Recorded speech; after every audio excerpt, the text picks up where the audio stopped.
O cristalino tem a forma de uma lente biconvexa e apresenta grande elasticidade, que diminui progressivamente com a idade. É constituído por 3 partes. Fibras do cristalino. São elementos prismáticos finos e longos. As células acabam perdendo seus núcleos e alongam-se consideravelmente, podendo alcançar as dimensões de 8 mm de comprimento por 10 micrômetros de espessura. O citoplasma tem poucas organelas e cora-se fracamente. Cápsula do cristalino. É uma formação muito elástica, constituída principalmente por colágeno tipo 4 e glicoproteínas. Epitélio subcapsular. É formado por uma camada única de células epiteliais cuboides, encontradas apenas na porção anterior do cristalino. O cristalino é mantido em posição por um sistema de fibras orientadas radialmente, chamado de zônula ciliar. As fibras das zônulas se inserem de um lado na cápsula do cristalino e do outro no corpo ciliar. Esse sistema de fibras é importante no processo de acomodação, que possibilita focalizar objetos próximos e distantes, o que se faz por mudança na curvatura do cristalino, graças à ação dos músculos ciliares transmitida pela zônula ciliar ao cristalino. O corpo vítreo ocupa a cavidade do olho situada atrás do cristalino. É um gel claro, transparente, com raras fibrilas de colágeno. Seu componente principal é a água, cerca de 99%, além de glicosaminoglicanos altamente hidrófilos, em especial o ácido hialurônico. O corpo vítreo contém poucas células que participam da síntese do material extracelular. O epitélio pigmentar da retina, número 1 no esquema, é constituído por epitélio cúbico simples, com células carregadas de pigmento. As células pigmentares sintetizam melanina com a função de absorver a luz que estimulou os fotorreceptores. A retina apresenta do exterior para o interior as seguintes camadas de células.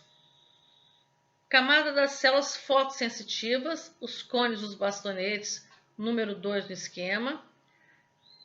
Camada dos neurônios bipolares, que unem funcionalmente por sinapses as células dos cones dos bastonetes às células ganglionares, número 3 no esquema.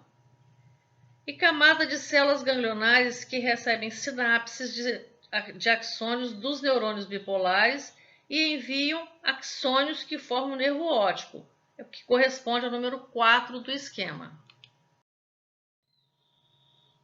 Observe nessa imagem microscópica de um corte transversal de retina algumas de suas camadas. Observe a camada nuclear interna, onde encontramos os núcleos das células amácrimas, das células horizontais e neurônios bipolares, e também a camada nuclear externa, onde encontramos os segmentos internos de cones e bastonetes. A região de sinapses entre os cones e bastonetes com os neurônios bipolares é denominada camada sináptica externa ou plexiforme externa. O local de sinapse entre as células bipolares e as células ganglionares é denominada de camada sináptica interna ou plexiforme interna. É importante ressaltar que os raios luminosos atravessam as células ganglionares e as bipolares para alcançar os elementos fotossensíveis. Os cones e bastonetes são células com 2 polos, cujo dendrito único é fotossensível, enquanto o outro polo forma sinapse com as células bipolares. Os prolongamentos fotossensíveis, os dendritos, assumem a forma de cone ou de bastonete, daí os nomes dados a essas células. As porções fotorreceptoras dos cones e dos bastonetes apresentam uma estrutura bastante complexa. Os bastonetes são células finas, alongadas e formadas por duas porções distintas. A região mais basal, perto das células pigmentares, é constituída por microvesículas achatadas, semelhantes a discos empilhados, como se fossem moedas.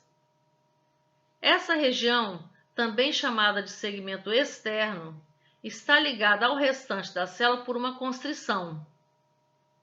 A região da célula unida ao segmento externo é chamada de segmento interno. Nele, junto à constrição, há um corpúsculo basal, do qual se origina um cílio que se projeta no segmento externo. Os discos do segmento externo migram para a extremidade dos bastonetes, onde se despregam, sendo fagocitados e digeridos pelas células do epitélio pigmentar.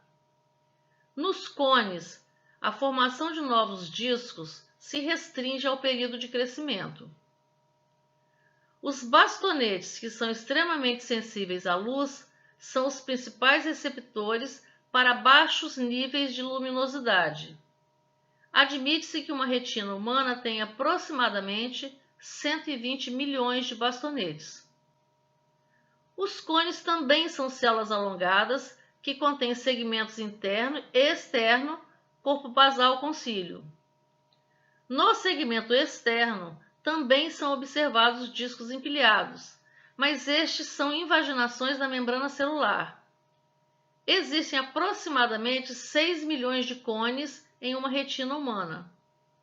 São elementos de percepção da luz em intensidade normal e possibilitam grande acuidade visual.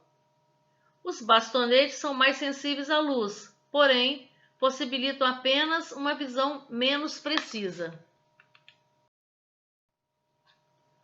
Outros tipos de células estão presentes nas camadas da retina.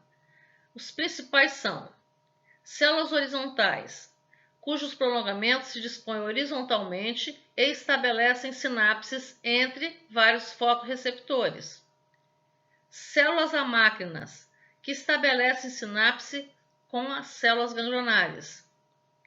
Células de sustentação do tipo astrócito e da micróglia. E as células de Miller, que são muito frequentes, grandes e muito ramificadas.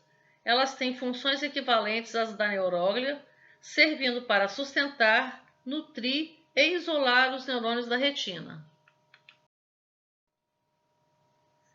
A fóvea é uma pequena região da retina para onde a imagem é projetada com maior nitidez. Trata-se de uma depressão rasa, em cuja porção central a espessura da retina é ainda menor. Isso ocorre em função de um afastamento das células bipolares e ganglionares para a periferia da fóvea, ficando o centro apenas com cones, região denominada fovéola. Na fóvea, portanto, a luz atinge as células fotorreceptores diretamente, sem atravessar as outras camadas da retina, o que contribui para a nitidez da imagem formada.